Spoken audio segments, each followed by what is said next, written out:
Episode 25 में हम देखते हैं सच पता चलने के बाद सीन को रैन पर बहुत गुस्सा आता है, क्योंकि उनको अच्छे से पता था कि जो कुछ भी हुआ है सब रैन ने किया है। वो बाहर निकलते हैं तो रैन उनको देखकर रोक लेती है और कहती है मुझे तुमसे बात करनी है। सीन कहते हैं सही बोल रही हो, लेकिन चियोन के सामने हम दोनों को बात करना चाहिए।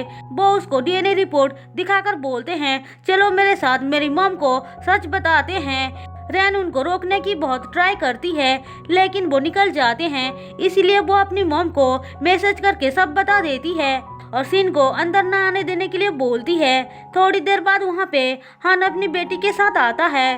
चियोन एना को देखकर बहुत खुश होती है और उसे अंदर लेकर जाती है। हम देखते हैं सीन को रैन की मॉम रोक लेती है। वो झूठ बोलती है कि चियोन बाहर गई है। सीन कहते हैं ठीक है मैं उनको ढूंढ निकालूंगा। ऐसा बोलकर वो जा रहे थे, उनके पीछे पीछे रैन भी आती है।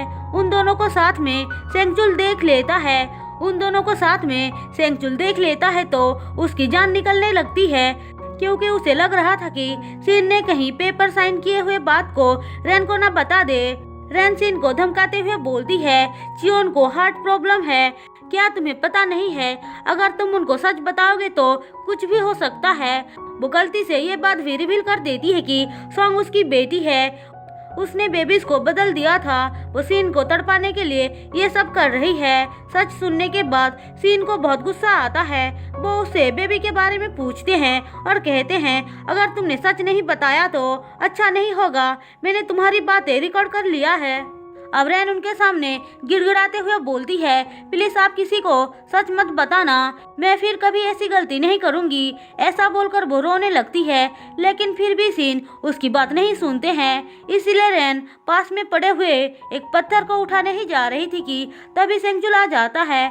वो सीन से कहता है डैड आप रैन के साथ ऐसे बिहेव क्यों कर रहे हैं, बस बहुत हुआ, मैं जूंग को डिवोर्स देने वाला हूँ। सीन कहते हैं तुम दोनों परफेक्ट मैच हो। फिर वो उसका कलर पकड़कर बोलते हैं मेरी बेटी से दूर रहना घटिया इंसान। ऐसा बोलकर वो जा रहे थे, लेकिन रैन उनका पैर पकड़ लेती है, जिस वजह से वो गिर जाते हैं और एक पत्थर से जाकर टकराते हैं, जिस वजह से उनके सर पे गहरी चोट लगती है।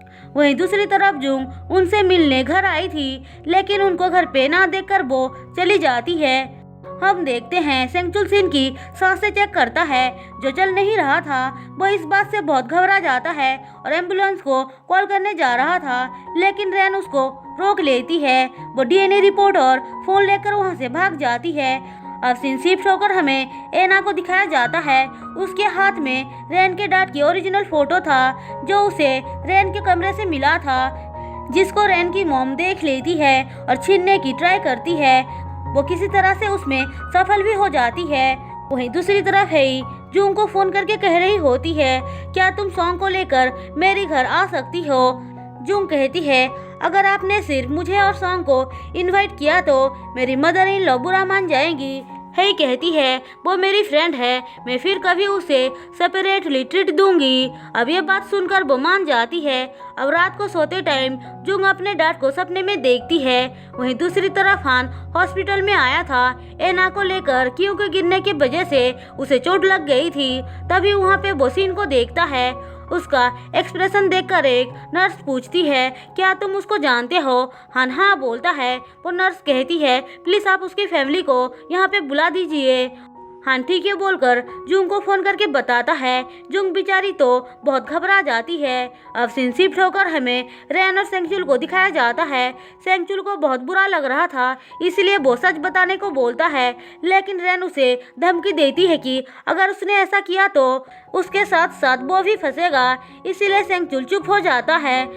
वहीं दूसरी तरफ हम सीन के पास हान को देखते हैं। उनको होश आता है तो वो सिर्फ जूंग का नाम लेते हैं। हान बोलता है वो आती ही होगी। सीन हान को रैन के बारे में कुछ बताने ही जा रहे थे, लेकिन वो सिर्फ उसका नाम ले पाते हैं। उसके बाद बेचारा मर जाते हैं। थोड़ी देर बाद वहाँ पे जूंग भी पहुँच जाती है। वहीं दूसरी तरफ हम हेई को देखते हैं, जो सीन के मरते ही चिल्लाकर नींद से उठती है, क्योंकि उसे कुछ अजीब सा फील होता है। और इसी के साथ एपिसोड 25 खत्म होता है।